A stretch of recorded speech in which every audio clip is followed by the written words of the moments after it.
বলা হয় ইলমুল ফিকহ। সুবহানাল্লাহ। তাহলে ইলমুল ফিকহ জানা দরকার আছে কিনা?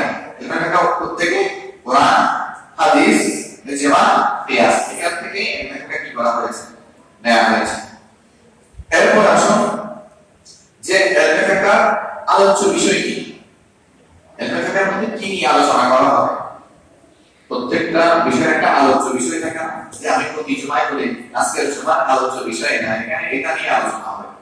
তো ফিকহের আলোচ্য বিষয় হচ্ছে যে আল মুসলিমু ইদা আরাদা আন ইয়া'মালা বিশাইইন মিনাল আ'মালি ইয়াহতাজু ইলা হুকমিহি ওয়া কাইফিয়াতিহি ওয়া হাযাল হুকমু ওয়া তিলকা কাইফিয়াতু মিন মাওদুআতিল ফিকহ। আরবিটা বোঝেন না বোঝেন, কিন্তু বলা উচিত, যেহেতু বর্তমান ফেতনা যুগ, দলিল ছাড়া কথা বলা উচিত। আপনারা বাংলাটা খেয়াল করবেন যে ইলমুল ফিকহ আলোচ্য বিষয় কি? আলোচ্য বিষয় হচ্ছে যে একজন মুসলমান, আমরা মুসলমান কিনা, একজন মুসলমান যখন কোনো আমল করার জন্য ইচ্ছা পোষণ করে, এখন নামাজ এশারের নামাজের সময় হবে, তাহলে আপনি কোন আমলটা করতে ইচ্ছা করবেন? এশারের নামাজ। ফজরের নামাজের সময় হলে কোন আমলটা ইচ্ছা করবেন? ফজরের নামাজ। রমজান মাস আসলে কোন আমল করতে ইচ্ছা করবেন? রোজা। একজন মুসলমান যখন তার দৈনন্দিন জীবনে কোন একটা আমল করার চিন্তা ভাবনা করবে, যে আমি ফজরের নামাজ পড়তে যাচ্ছি, আমি জোহরের নামাজ পড়ব, আমি আসরের সময় আসরের নামাজ পড়ব, মাগরিবের সময় মাগরিবের নামাজ পড়ব, এশারের সময় এশারের নামাজ পড়ব। এই যে একজন মুসলমান যখন একটা আমল করতে ইচ্ছা করে, ওই আমল যখন করার জন্য খিয়াল করে, ওই মুসলমানটা সে তার প্রয়োজন হয়, কি প্রয়োজন হয়? ওই আমলের বিধান এবং পদ্ধতি সম্পর্কে জানা। আমি যাকাত দিব, যাকাত এটা আমার জন্য ফরজ কিনা না ওয়াজিব, এটা আমাকে জানতে হবে না? এটা হচ্ছে বিধান। এরপর হচ্ছে পদ্ধতি। পদ্ধতি মানে হচ্ছে কাইফিয়ত। কাইফিয়ত মানে হচ্ছে যাকাতটা আমি কিভাবে দিব, কত টাকা হলে কত টাকা দিব, কিভাবে দিব, কাদেরকে দিব। যাকাত সবাইকে দেওয়া যাবে? সবাইকে দেওয়া যাবে না। আপনার সব টাকা যাকাত দিয়ে দিতে হবে না।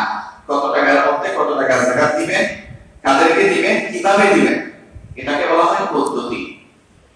ফজরের নামাজ পড়বেন, এটা বিধান আমরা জানলাম, এটা হচ্ছে বিধান। বিধান মানে ফজরের নামাজ হুকুম কি? ফরজ। কিন্তু কিভাবে পড়বেন? 4 রাকাত পড়বেন, 6 রাকাত পড়বেন, 10 রাকাত পড়বেন, এটা পদ্ধতি। 2 রাকাত করে কয় মিনিটে? 2 মিনিটে 4 রাকাত। তাহলে এটাকে কি বলা হয়? পদ্ধতি। তাহলে আমরা যে কোনো আমল করতে ইচ্ছা করব, ওই আমলের বিধান এবং পদ্ধতি আমাকে জানতে হবে। প্রত্যেক আমলের ক্ষেত্রে কয়টা জিনিস জানতে হবে? 2টা জিনিস। একটা হচ্ছে বিধান আর একটা পদ্ধতি। একটা বিধান, একটা আরবিতে বললে একটা হুকুম, একটা কাইফিয়ত। একটা হুকুম, একটা কাইফিয়ত। বাংলায় বললে একটা বিধান, একটা পদ্ধতি। বুঝাচ্ছে আপনাদের? এশারের নামাজের বিধান কি বলেন তো? ফরজ। এশারের নামাজের বিধান কি? হুকুম কি? ফরজ। কাইফিয়ত কি? 4 রাকাত সুন্নাত, 4 রাকাত ফরজ, 2 রাকাত সুন্নাত, 2 রাকাত নফল, 3 রাকাত। এটা হচ্ছে পদ্ধতি। তাহলে আমলের এরপরে ফরজ, বিধান কি? ফরজ, সাত বান্ধে। পদ্ধতি আপনাকে বিষয় কি? সংক্ষেপে বলবেন আমলের বিধান ও আমল মানে কি? আমলের মধ্যে নামাজ আছে, রোজা আছে, হজ আছে, যাকাত আছে, ঈদের নামাজ আছে, কুরবানি আছে, যা আছে, যতগুলো আমল শরীয়তের মধ্যে রয়েছে। তাহলে আমলের বিধান ও পদ্ধতি, আমলের বিধান পদ্ধতি সম্পর্কে জানাই, এটাই হচ্ছে একটা ফিকহ কি। তাহলে আমরা এই ইলমে ফিকহ এর আলোচনা করব। হ্যাঁ, ফিকহ মধ্যে আমরা কি জানবো বলুন তো? আমলের বিধান জানবো এবং আমলের পদ্ধতি সম্পর্কে জানবো। আমলের বিধান জানবো, আমলের পদ্ধতি সম্পর্কে জানবো। এরপর